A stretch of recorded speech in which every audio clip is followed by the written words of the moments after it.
Hello dear students, तो हम बात कर चुके हैं ब्लड सेल्स के बारे में। ब्लड सेल्स में हम दो सेल्स के बारे में बात कर चुके हैं, आरबीसीज के बारे में एंड डब्ल्यूबीसीज के बारे में। तो आज के लेक्चर में हम बात करेंगे the third type of blood cells which are known as platelets. और आप सबको ये पता होगा प्लेटलेट्स का फंक्शन क्या होता है। प्लेटलेट्स हेल्प करते हैं इन ब्लड क्लोटिंग। तो बाकी सब की तरह जैसे अभी हमने आरबीसीज और डब्ल्यूबीसीज पढ़े थे, शुरुआत करते हैं सबसे पहले प्लेटलेट्स के फीचर्स के साथ कि किस तरीके के सेल्स ये होते हैं, कहाँ से अराइज होते हैं, कैसा साइज़ है, शेप है, स्ट्रक्चर है, एंड आफ्टर दैट फिर आएंगे इसके फंक्शन के ऊपर। तो okay, let's talk about the features of platelets.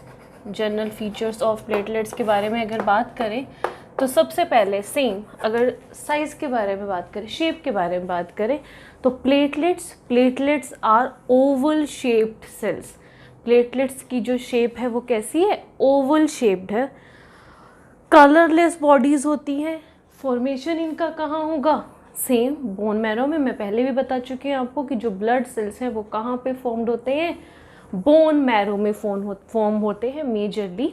लेकिन इसके अलावा जैसे डब्ल्यूबीसीज में बात करें तो डब्ल्यूबीसीज बोन मैरो के अलावा लिम्फ नोड्स, थाइमस और कहाँ पे, पैनेट सेल्स, रिमेंबर पैनेट में भी प्रेजेंट होती थी, ठीक है। और समटाइम्स लीवर में भी फॉर्मेशन होता है। जैसे कि आरबीसीज का भी मेनली जो आरबीसीज का फॉर्मेशन होता है वो कहाँ पे होता है, बोन मैरो में। लेकिन इन एम्ब्रियोनिक स्टेज में आरबीसीज का फॉर्मेशन लीवर में भी होता है, प्लेसेंटा से भी होता है।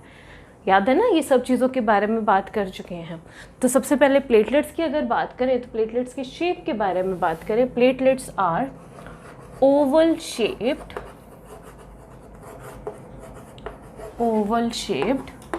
स्पिंडल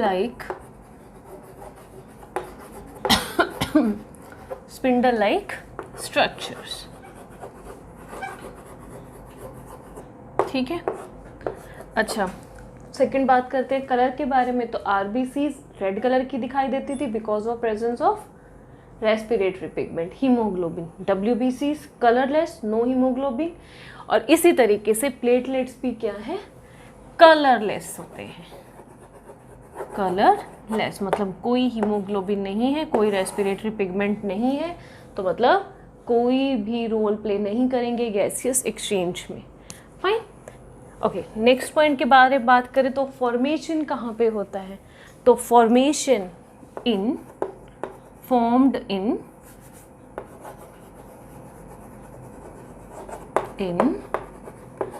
बोन मैरो में। लेकिन बोन मैरो में डायरेक्ट ही प्लेटलेट्स फॉर्म नहीं होते। प्लेटलेट्स का जो फॉर्मेशन होता है वो एक्चुअली होता है, फ्रेगमेंट्स होते हैं उसके मेगा कैरियोसाइट्स के। Actually megakaryocytes are the larger cells. जब ये सेल्स डीजेनरेट हो जाएंगे और इनके जो फ्रेगमेंट्स होते हैं उनसे बनते हैं प्लेटलेट्स, ठीक है। तो बोन मैरो में इसका जो फॉर्मेशन होगा वो किससे होगा, by the fragments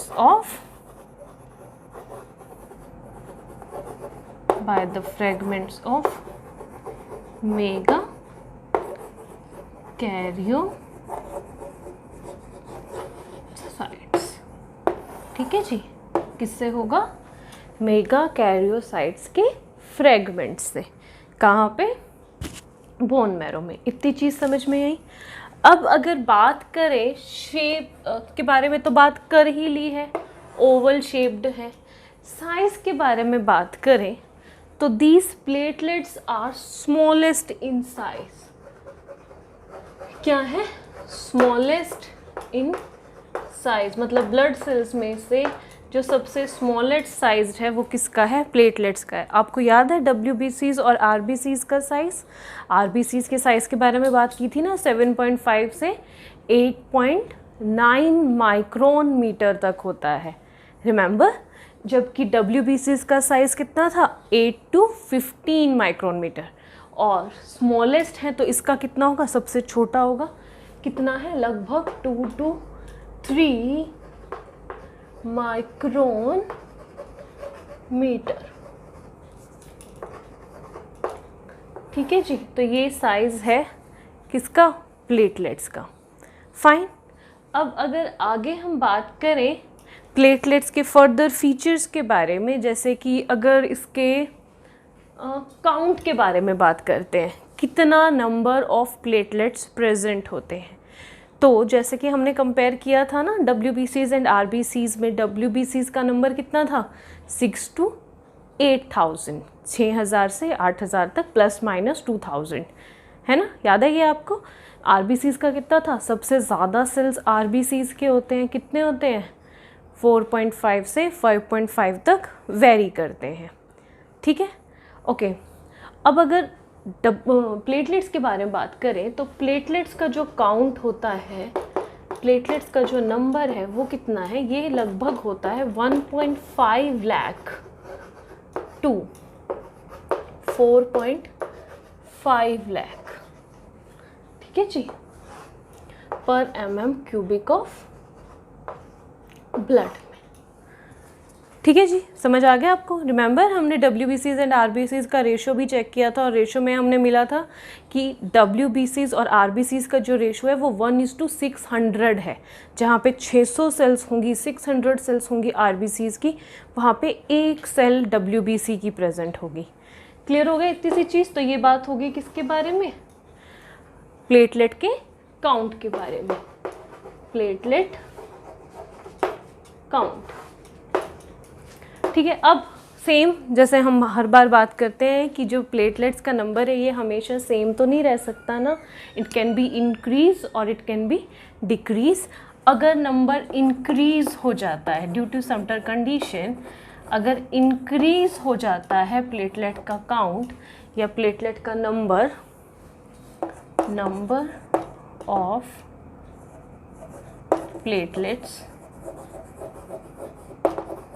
increase, then it is known as thrombocytosis। तो इस कंडीशन को क्या कहते हैं? थ्रोम्बोसाइटोसिस। अगर प्लेटलेट का नंबर इंक्रीज हो गया। अगर प्लेटलेट का नंबर डिक्रीज हो जाएगा, if number of platelets decrease, then this condition is known as thrombopenia।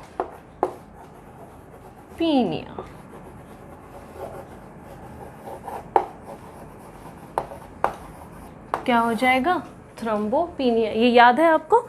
हम WBCs में भी बात कर चुके थे, RBCs में भी कर चुके हैं। जब RBCs का नंबर कम होता है तो उसको क्या कहते हैं? अनीमिया। WBCs का नंबर कम होता है तो उसको क्या कहते हैं? ल्यूकोपीनिया।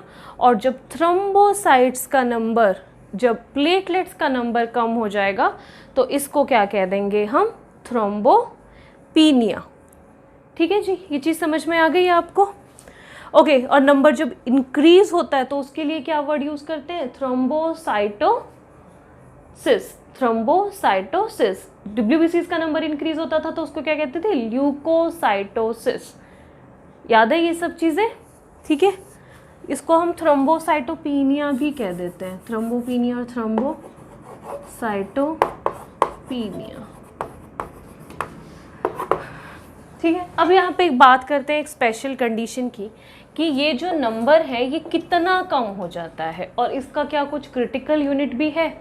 तो हाँ, ऑफ कोर्स, जब प्लेटलेट्स का नंबर, यहाँ पे जो नंबर ऑफ प्लेटलेट है डिक्रीज हो गया तो इसको हमने नाम तो दे दिया थ्रोम्बोसाइटोपीनिया, लेकिन क्रिटिकल काउंट जो होता है प्लेटलेट का वो होता है 40,000। मतलब अगर ब्लड प्लेटलेट्स 40,000 से कम हो जाते हैं, अगर ब्लड प्लेटलेट्स का नंबर 40,000 से कम हो जाता है तो जो स्किन है ना, स्किन पे एक रेड कलर के स्पॉट्स दिखाई देने लगते हैं।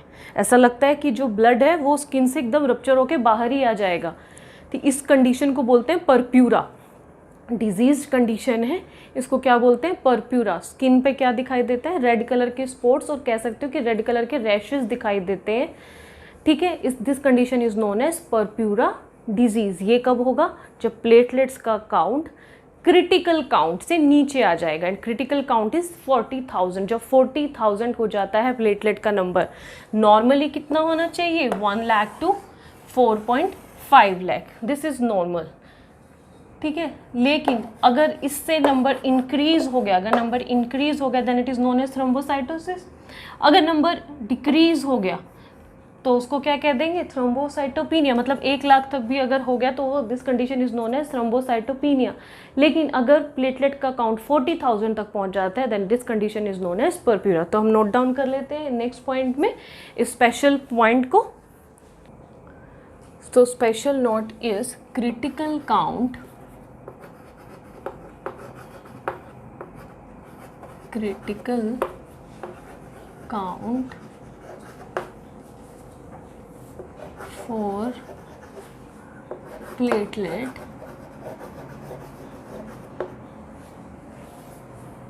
is 40,000 per cubic mm of blood। ठीक है, तो क्रिटिकल काउंट प्लेटलेट्स के लिए क्या है? 40,000 है। if number of platelets decreased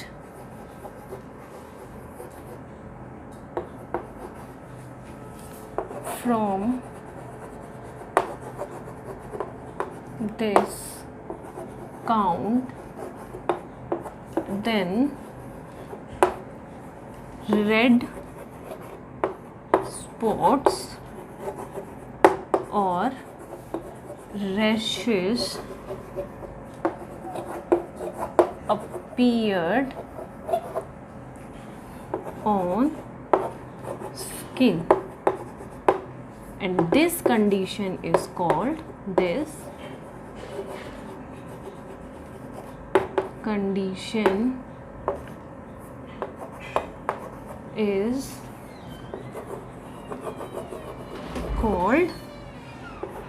purpura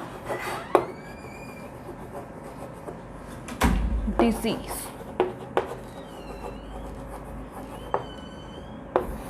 और ये कंडीशन को क्या कहते हैं? परप्यूरा डिजीज कहते हैं। क्रिटिकल काउंट प्लेटलेट्स का जो क्रिटिकल काउंट है वो कितना है? 40,000। अगर प्लेटलेट का नंबर इस क्रिटिकल काउंट से डिक्रीज होता है, कम होता है, तो स्किन पे रेड कलर के स्पॉट्स और रैशेस दिखाई देते हैं। ऐसा लगता है कि ब्लड पॉप अप आउट होके पंच आउट हो जाएगा, रप्चर करके स्किन को बाहर निकल जाएगा। ठीक है, समटाइम अगर आपने देखा हो ना, जो डेंगू की कंडीशन होती है, डेंगू में क्या होता है? प्लेटलेट्स का नंबर कम हो जाता है, और जो डॉक्टर जब जो ट्रीटमेंट चल रहा होता है डेंगू के पेशेंट का, तो अगर काउंट डिक्रीज होने लगता है, लाइक 50,000 के भी आसपास होने लगता है, तो वो बोलते हैं कि भाई ब्लड का वो कर लो, प्रिपरेशन कर लो, इंतज़ाम कर लो कि जो भी पर्टिकुलर ब्लड ग्रुप है पेशेंट का, उस ब्लड ग्रुप के वो एक्स्ट्रा जो पैकेट्स हैं, पाउचेस हैं, या ब्लड कलेक्ट करना शुरू कर देते हैं। ठीक है, क्योंकि उन पेशेंट्स को क्या प्लेटलेट्स चढ़ाना बोलते हैं बेसिकली, कि प्लेटलेट सप्लाई करना शुरू कर दिया जाता है, उनको देना शुरू कर दिया जाता है। क्योंकि अगर नंबर डिक्रीज़ हो गया तो स्किन से क्या हो जाएगा? परप्यूरा हो जाएगा, रेड स्पॉट्स अपीयर होंगे, और हो सकता है क्योंकि प्लेटलेट का नंबर कम होता जा रहा है, क्लोटिंग ब्लड में होगी नहीं, तो ब्लड हो सकता है कि ब्लीडिंग हो जाए, ब्लड बाहर आना शुरू हो जाए। Fine, then this condition is known as purpura. जब रेड स्पॉट्स अपीयर हो जाते हैं तो इस कंडीशन को क्या कहते हैं? परप्यूरा कहते हैं। अब बात करते हैं, ये तो हो गया था काउंट के बारे में, है ना, और उसी में एक स्पेशल पॉइंट आ गया था, तो मैंने रिलेटेड चीज़ आपको यहीं पे बता देती है। दोबारा बैक स्विच करते हैं अपने फीचर्स के ऊपर। तो हमने बात कर ली थी किसके बारे में? शेप के बारे में, साइज़ के बारे में, नंबर के बारे में। अब बात करते हैं लाइफ स्पैन कितना होता है, लाइफ कितनी देर तक होती है इसकी, प्लेटलेट्स की। तो लाइफ स्पैन इज 4, वेरी करता है ये बिटवीन 5 to 10 डेज़ के बीच में। कुछ बुक्स में आपको मिलेगा 2 to 4 या 5 लिखा होता है, कहीं कहीं पे 7 to 10 डेज़ लिखा होता है, हालांकि it's a variable thing.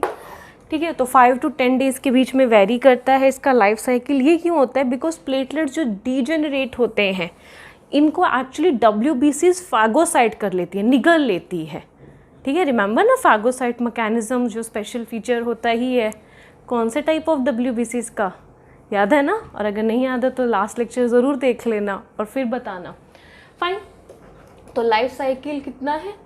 5 to 10 days। जब डीजेनरेट होगी तो क्या होगा?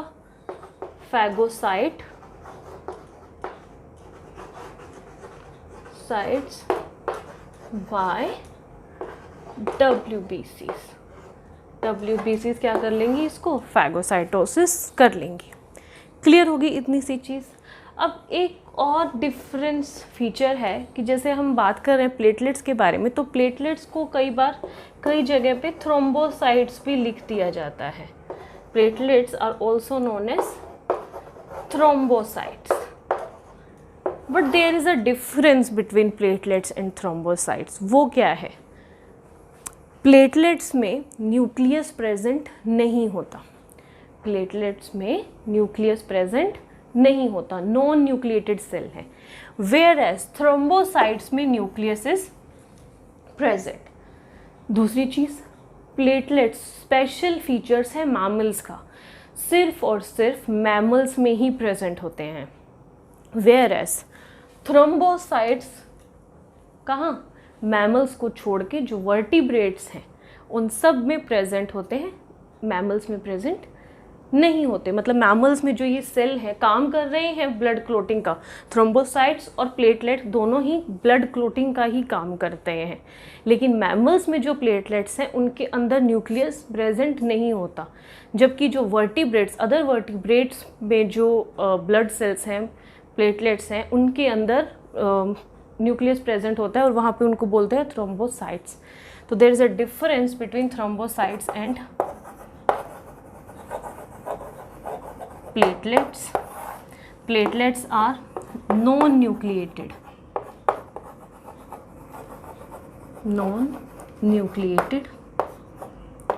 features of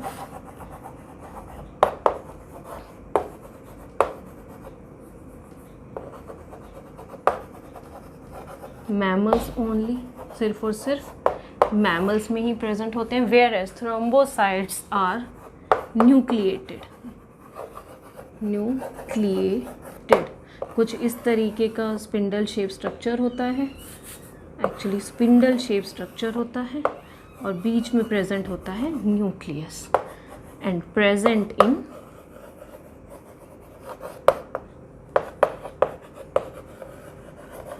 vertebrates. ठीक है जी। लेकिन दोनों ही कॉमनली काम क्या करते हैं? Blood clotting. काम क्या करते हैं? ब्लड क्लोटिंग में। मतलब जो थ्रोम्बोसाइट्स हैं वो वर्टिब्रेट्स में ब्लड क्लोटिंग का काम करते हैं और जो प्लेटलेट्स हैं वो मैमल्स में ब्लड क्लोटिंग का काम करते हैं। हालांकि they are same things. Thrombocytes को कई जगह पे आपको लिखा हुआ मिल जाएगा कि thrombocytes are also known as platelets, but थोड़ा सा इसमें जो डिफरेंस है, thrombocytes are nucleated whereas platelets are non nucleated. Platelets are the features of mammal, special feature होता है मैमल्स का।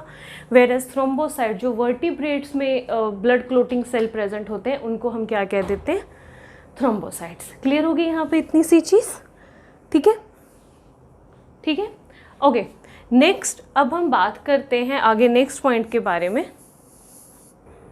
तो अब बात करते हैं फंक्शन ऑफ प्लेटलेट्स के बारे में, प्लेटलेट्स के फंक्शन के बारे में। तो सबसे पहला फंक्शंस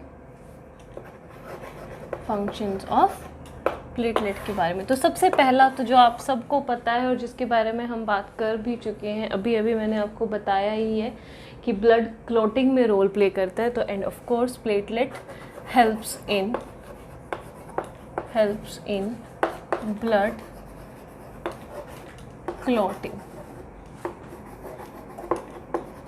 ब्लड क्लोटिंग मैकेनिज्म में जो सबसे इम्पोर्टेंट रोल प्ले करते हैं वो कौन है? प्लेटलेट्स ही हैं। या सिंपली कहें तो ब्लड क्लोटिंग मैकेनिज्म को इनिशिएट करता ही कौन है? प्लेटलेट्स। अब कैसे इनिशिएट करते हैं इसके बारे में बात करते हैं। प्लेटलेट्स क्या है? प्लेटलेट्स बहुत सारे क्लोटिंग फैक्टर्स को रिलीज़ करते हैं, या कह सकते हैं कि उनको एक्टिव करते हैं, जिसमें एक हार्मोन भी इन्वॉल्व है which is named as thromboplastin. ये थ्रोम्बोप्लास्टिन क्या करता है? जो प्रोथ्रोम्बिन फैक्टर है, प्रोथ्रोम्बिन जो कि इनएक्टिव फॉर्म में है, उसको एक्टिव कर देता है और ब्लड क्लोटिंग मैकेनिज्म को इनिशिएट करते हैं। तो सिंपली थ्रोम्बोप्लास्टिन को हम क्या कहते हैं? प्रोथ्रोम्बिन एक्टिवेटर भी कह देते हैं। तो प्लेटलेट्स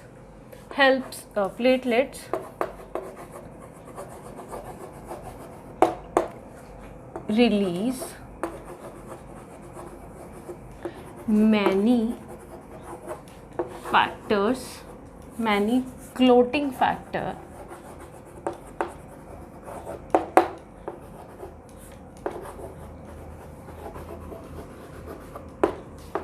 कब? at the time of injury, at the time of injury, या सिंपली बोले तो at the site of injury. Injured, जहाँ जिस भी जगह पे इंजरी हुई है, कोई भी वुंड है, उस जगह पे प्लेटलेट्स क्या करेंगे? बहुत सारे फैक्टर्स को रिलीज करते हैं, इंक्लूडिंग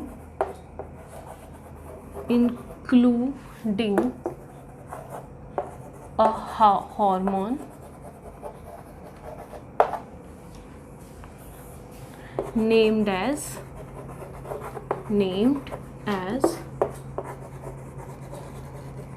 thromboplastin,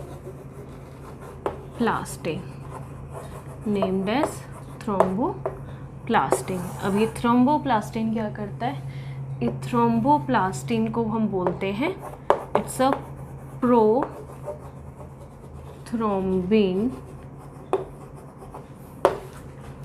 एक्टिवेटर। क्या करते हैं? Prothrombin activator. तो जैसे ही जो भी इंजरी की जगह होती है या इंजरी के टाइम पे प्लेटलेट्स क्या करते हैं? बहुत सारे क्लोटिंग फैक्टर्स को रिलीज करते हैं, जिसमें एक हार्मोन भी इन्वॉल्व है which is named as thromboplastin. At the time of injury thromboplastin release किया किसने? प्लेटलेट्स ने। ये थ्रोम्बोप्लास्टिन क्या करता है? प्रोथ्रोम्बिन को एक्टिवेट कर देता है। प्रोथ्रोम्बिन एक्टिवेट होगा तो वो कन्वर्ट हो जाता है थ्रोम्बिन में, और फर्दर ये जो ब्लड क्लोटिंग मैकेनिज्म है ये क्या हो जाता है? शुरू हो जाता है। कई बार आप देखते हो ना, बहुत बार आपको चोट लगती होगी, ब्लीडिंग भी होती है, फिर थोड़ी देर तक आप उसको दबा के रखते हो, या सम टाइम अगर उंगली पे कोई कट लग गया तो आप उसको मुंह में रख लेते हो, फिर थोड़ी देर के बाद ब्लीडिंग अपने आप स्टॉप हो जाती है ना? ऐसा बहुत बार हुआ होगा, बहुत बार नोटिस किया होगा आप लोगों ने। तो ये क्या है? ये एक इंटरनल एक बॉडी का मैकेनिज्म है जो काम कर रहा है, जिसमें इन्वॉल्व है प्लेटलेट्स उस इंजरी के टाइम पे उस जगह पे फर्दर सिर्फ और सिर्फ उसी जगह पे, ऐसे नहीं कि पूरी बॉडी में थ्रोम्बोप्लास्टिन रिलीज कर दिया और पूरी बॉडी का ब्लड क्लॉट कर दिया, ऐसा नहीं है।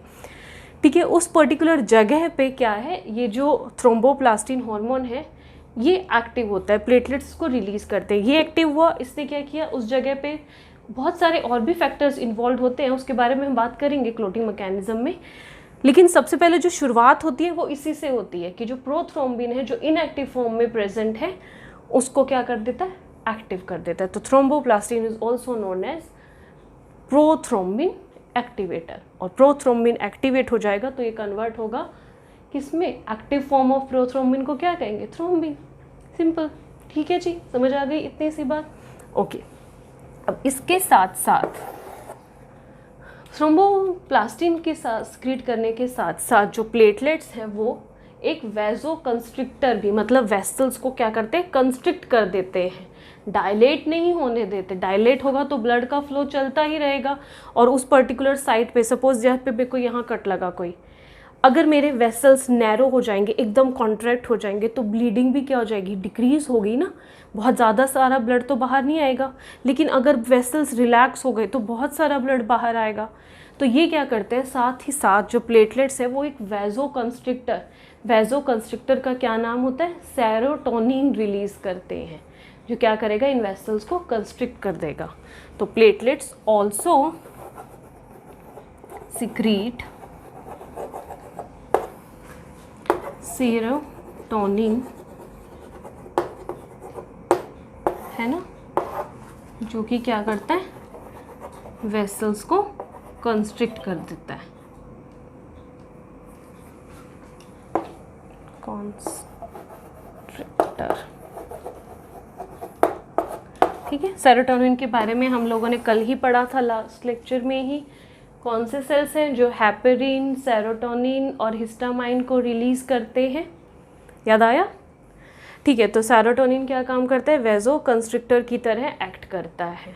तो सिंपली मैं बोलूँ तो ब्लड क्लोटिंग को कौन इनिशिएट कर रहा है या कौन उसमें इम्पॉर्टेंट रोल प्ले कर रहा है, प्लेटलेट्स कर रहे हैं।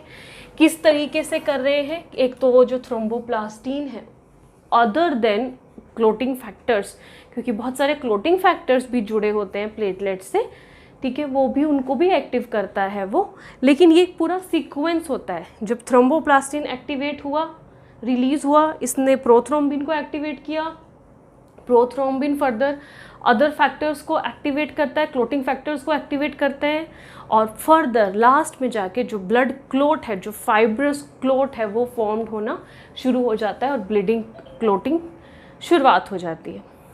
ठीक है जी। तो इसके बाद अब हम बात करते हैं कोगुलेशन ऑफ ब्लड के बारे में, ब्लड क्लोटिंग के बारे में। तो सबसे पहले हम ये देखेंगे कि ब्लीडिंग टाइम मतलब कितनी देर तक नॉर्मली, अगर हमारे जैसे हम बात करते हैं ना हमेशा, कट लगा, ब्लड लॉस हुआ, तो ब्लड लॉस कितनी देर तक हो सकता है जो नॉर्मल है।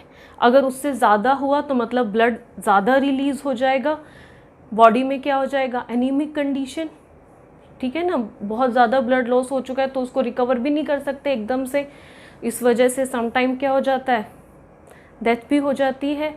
बट अगर ब्लीडिंग टाइम एक पर्टिकुलर फ्रैक्शंस ऑफ सेकंड तक होता है, लाइक जैसे नॉर्मल है 1 to 2 मिनट्स तक ही रहा, उसके बाद ऑटोमेटिकली क्लोटिंग मैकेनिज्म शुरू हो जाता है। बट अगर लार्जर स्केल पे है और डीपर है तो ऑब्वियस सी बात है उसको हील होने में टाइम ज़्यादा लगेगा, बिकॉज ब्लीडिंग टाइम इंक्रीज हो जाएगा और क्लोटिंग टाइम डिक्रीज हो जाए। तो सबसे पहले ये टाइमिंग होती क्या है इसके बारे में बात करते हैं, फिर आफ्टर दैट बात करेंगे मैकेनिज्म के बारे में। हम बात करते हैं कोगुलेशन ऑफ ब्लड के बारे में। कोगुलेशन ऑफ ब्लड, या सिंपली बोले तो ब्लड क्लोटिंग। अब ब्लड क्लोटिंग सबसे पहली चीज़ तो होती क्या है, ये कोगुलेशन ऑफ ब्लड होता क्या है।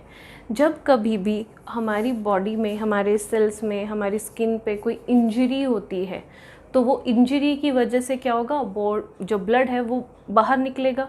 जब भी कोई कट लगेगा या कुछ भी इंजरी होगी तो blood flows out, but after a certain time it automatically stops. ये क्या होती है, जो प्रोसेस है ब्लड फ्लोइंग की, ऑटोमेटिकली क्या हो जाती है, स्टॉप हो जाती है। और इसी मैकेनिज्म को हम क्या बोलते हैं, कोगुलेशन ऑफ ब्लड, या फिर सिंपली क्या बोलते हैं, blood clotting. Then blood clotting is mechanism blood flows out when blood flows out when there is any injury or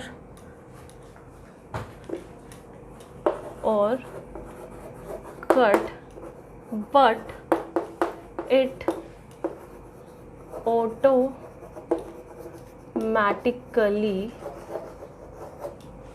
automatically stops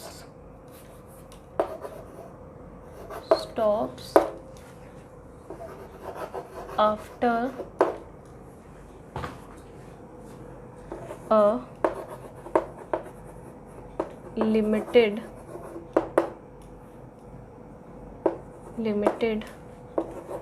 duration. This mechanism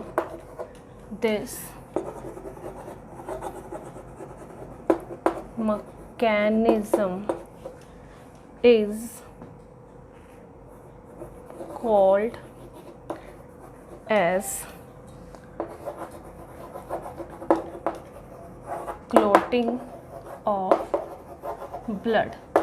जो ये नॉर्मल मैकेनिज्म हमारी body में होता है इसको क्या कहते हैं, clotting of blood.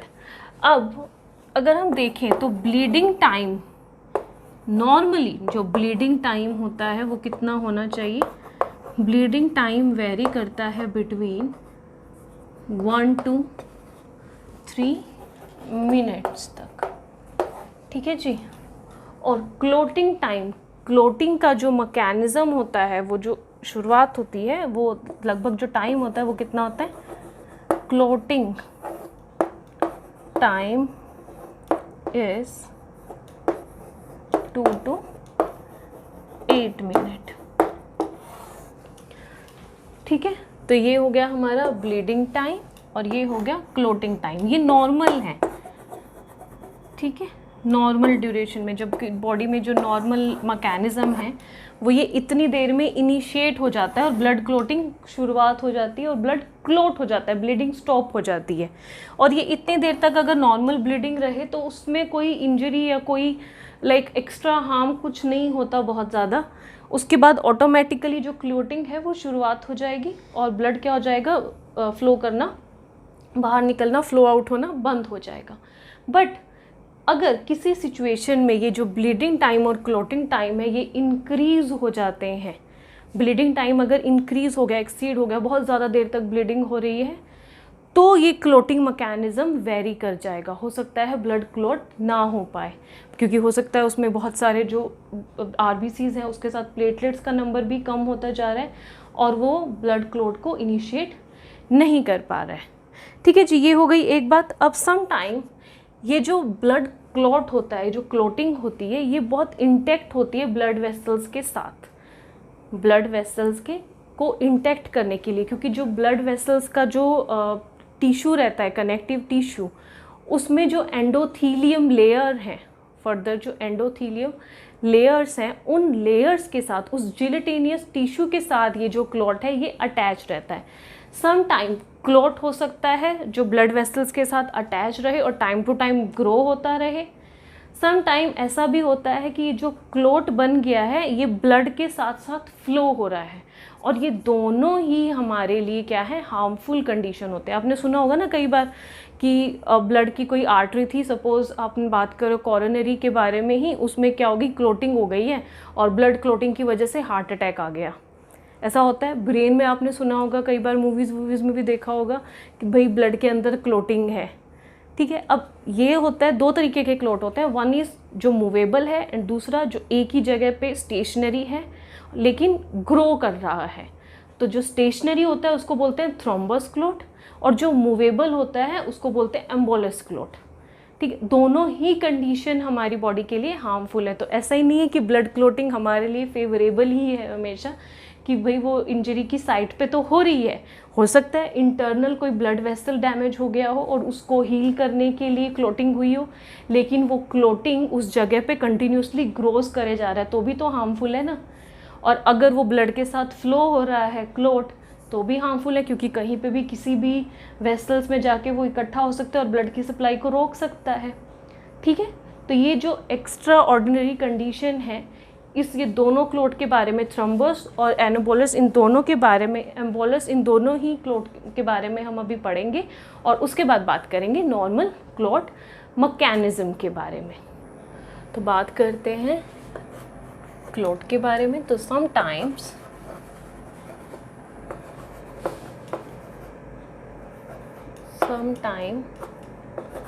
blood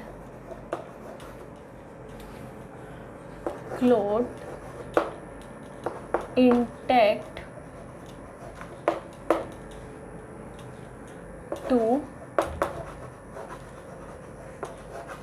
blood vessels। Sometimes जो ब्लड क्लोट होता है वो ब्लड वेसल्स के इंटैक्टली क्लोजली हो जाता है, which are of two types, which are of two types। One is known as thrombus clot, एक क्या होता है, thrombus clot है, और दूसरे को क्या कहते हैं, second is known as embolus clot। second is known as embolus clot. Thrombus clot क्या है? थ्रोम्बोस क्लॉट इज स्टेशनरी, जो एक ही जगह पे रहता है, मूवेबल नहीं है, लेकिन ग्रो हो सकता है, साइज उसका इंक्रीज हो सकता है. तो thrombus clot is the static clot, से static clot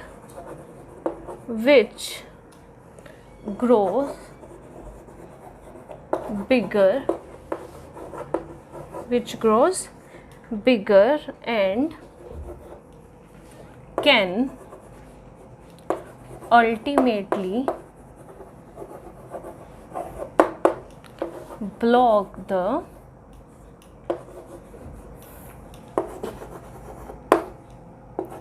blood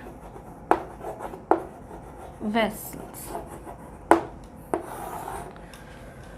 thrombus clot is a static clot, stationary है, अपनी जगह पे रहता है, लेकिन धीरे धीरे क्या होता है, ग्रो कर जाता है, और हो सकता है कि ब्लड वेसल्स को भी वो ब्लॉक कर दे. अब ये भी मेनली दो जगह पे ज़्यादा खतरनाक है. वन इज़ जब वो हार्ट से रिलेटेड किसी ब्लड वेसल में चला जाएगा, एंड सेकेंड जब ब्रेन में क्लोटिंग हो जाएगी. तो simply the condition if this clot is formed, if this clot is formed, if this clot is formed in coronary vessels, in coronary then this condition is called, then it is called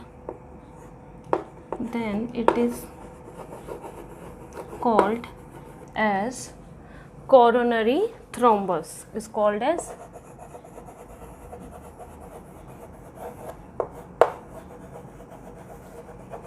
coronary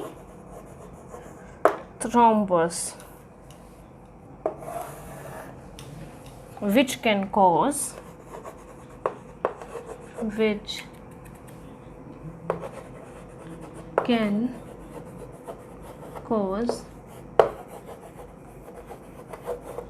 heart attack, जो क्या कर सकता है, further heart attack भी cause कर सकता है. तो फर्स्ट कंडीशन तो क्या हुई, अगर क्लॉट फॉर्म हो जाता है कोरोनरी वेसल्स में, coronary vessels are related to the heart, इस कंडीशन को क्या बोलते हैं, कोरोनरी थ्रोम्बस, एंड ये क्या कॉज कर सकता है, फर्दर हार्ट अटैक कॉज कर सकता है. सेकंड कंडीशन हो जाती है, अगर ये जो थ्रोम्बस क्लॉट है ये हो जाए ब्रेन में, then if it is formed in brain, then this condition is known as cephalic thrombus. If clots in brain, then it is called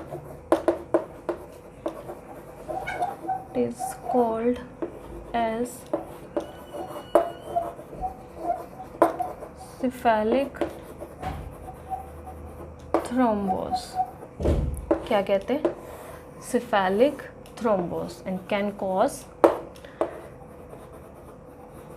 paralysis. cause कर सकता है. ठीक है जी, समझ आ गई है आपको बात. तो दोनों ही कंडीशन में ये जो क्लॉट है ये क्या है, खतरनाक है. ठीक है जी, एक में क्या कॉज कर सकता है, अगर हार्ट में कोरोनरी वेसल्स में हुआ तो हार्ट अटैक कॉज कर सकता है, और अगर ब्रेन में हो गया तो पैरालिसिस कॉज कर सकता है. Second is known as embolus clot. इस एम्बोलस क्लॉट में क्या होता है, मूविंग क्लॉट होता है, moving clot which flows with blood. तो it's a moving clot which flows with blood. ठीक है जी, तो ये embolus clot is a moving clot, movable है, जहाँ जहाँ पे ब्लड फ्लो हो रहा है उसके साथ ये क्लोट भी क्या कर सकता है, मूव कर सकता है। और यही जो इसका फीचर है, मूविंग है, तो कहीं पे भी जा सकता है और कहीं पे भी जाके किसी भी ब्लड वेसल्स को ब्लॉक कर सकता है, तो ये इसको ज़्यादा डेंजरस बनाता है। तो it is more harmful, it is more harmful due to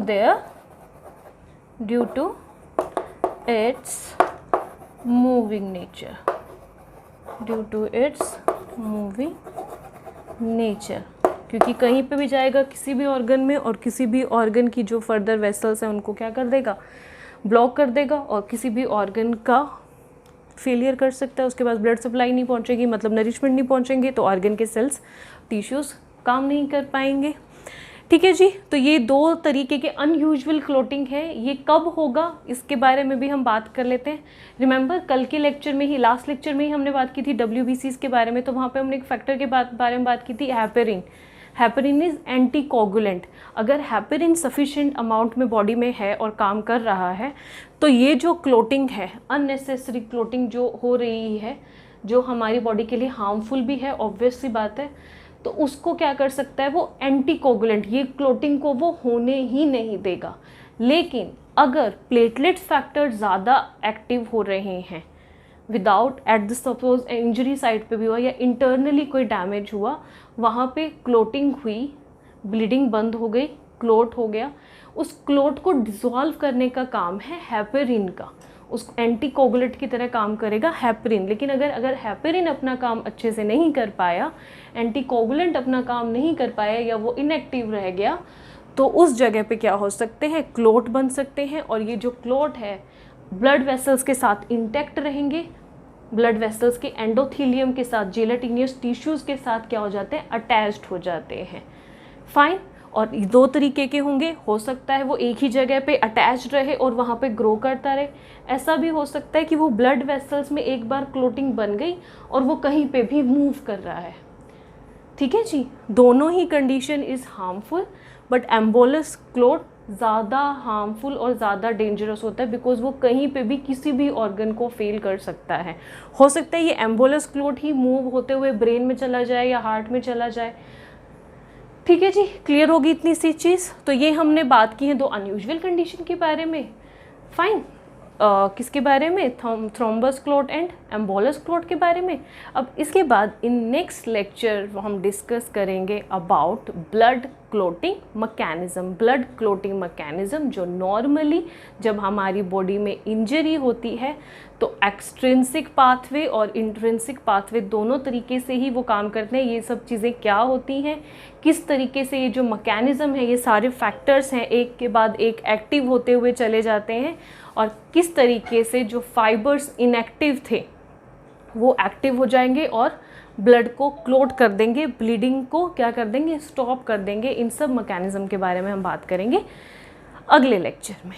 fine, तब तक आप इसको नोट डाउन कर लो और इसको रीड कर लो।